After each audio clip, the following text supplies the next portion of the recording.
Recession recession आप अभी के टाइम पर बहुत सुन रहे होंगे। आपके बहुत से दोस्त, आपके कलीग्स बात भी कर रहे होंगे और कुछ लोग आपको सजेस्ट भी कर रहे होंगे कि स्टॉक में इन्वेस्ट करो, रिसेशन के बाद प्रॉफिट मिलेगा। लेकिन रिसेशन है क्या और कैसे Germany one of the Europe's largest economy बनी रिसेशन की विक्टिम?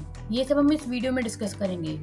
रिसेशन मंदी कैसे और क्यों आती है? वैसे इसको कैलकुलेट करने के लिए कॉम्प्लेक्स फॉर्मूला होता है, लेकिन अगर हम सिंपल लैंग्वेज में समझे, हालांकि एक्यूरेट नहीं है, लेकिन जब भी किसी कंट्री का जीडीपी 2 क्वार्टर लगातार नेगेटिव रहता है तो इसका मतलब कंट्री रिसेशन फेस करने वाली है। आईएमएफ, जो एक इंटरनेशनल ऑर्गेनाइजेशन जो global economic growth, financial ability को प्रमोट करती है, उसके अकॉर्डिंग ईयर 1960 से 2007 तक 122 बार रिसेशन आ चुका है। जी हाँ, 122 बार। हालांकि ये नंबर रिसेंट ईयर्स में काफी कम हो चुका है। रिसेशन जब भी आता है हमेशा इकोनॉमी की बैंड बजा कर जाता है। चाहे रिसेशन कुछ मंथ का हो, लेकिन उसे रिकवर करने में बहुत साल लग जाते हैं और मैक्सिमम टाइम्स तो इकोनॉमी को अपनी पुरानी पीक पर पहुंच जाने में काफी साल लग जाते हैं। और सबसे इंटरेस्टिंग बात तो ये है, रिसेशन आया था, ये रियलाइज जब होता है जब ये ओवर हो जाता है। लेकिन सबसे बड़ा क्वेश्चन, ये आता ही क्यों है, क्यों रिसेशन आता है? अलग अलग इकोनॉमिक थ्योरीज ने इसके रीजन एक्सप्लेन करने की कोशिश करी, लेकिन इसको अगर हम सिंपल आम आदमी की भाषा में समझे तो इसका कोई एक रीजन नहीं है। इसका रीजन चेन ऑफ इवेंट्स है। जैसे एक चीज दूसरी चीज को इफेक्ट करती है, फिर आगे वो और इफेक्ट होती है। ऐसे ही जैसे सप्लाई चेन में डिस्टर्बेंस आ जाना, या फाइनेंशियल क्राइसिस, या इन्फ्लेशन पीरियड की वजह से। अब ये वर्क कैसे करता है?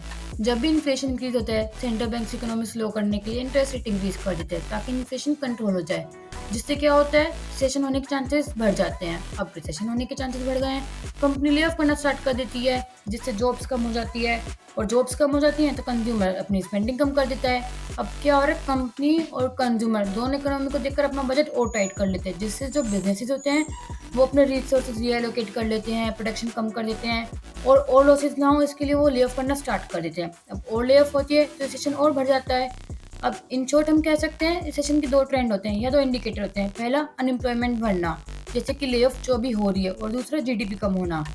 और जो वर्ल्ड में लास्ट रिसेशन आया था वो 2007 में आया था, जिसको हम द ग्रेट डिप्रेशन भी कहते हैं। अब हमें ये तो पता चल गया रिसेशन क्या होता है और इसके इंडिकेटर्स क्या है। अब हम बात करेंगे जर्मनी में रिसेशन कैसे आया और क्यों आया और इसके क्या क्या इम्पैक्ट हो सकते हैं। लास्ट 2 क्वार्टर नेगेटिव जीडीपी के बाद जर्मनी, जो कि वर्ल्ड की 4th लार्जेस्ट और यूरोप की लार्जेस्ट इकोनॉमी है, उसमें रिसेशन कंफर्म हो चुका है। लास्ट क्वार्टर ऑफ 2022 जैन से लेकर मार्च तक जर्मनी की जीडीपी में 0.3% का डाउन आ गया, जिससे यूरोप की जीडीपी में 0.5% का डाउन आ गया।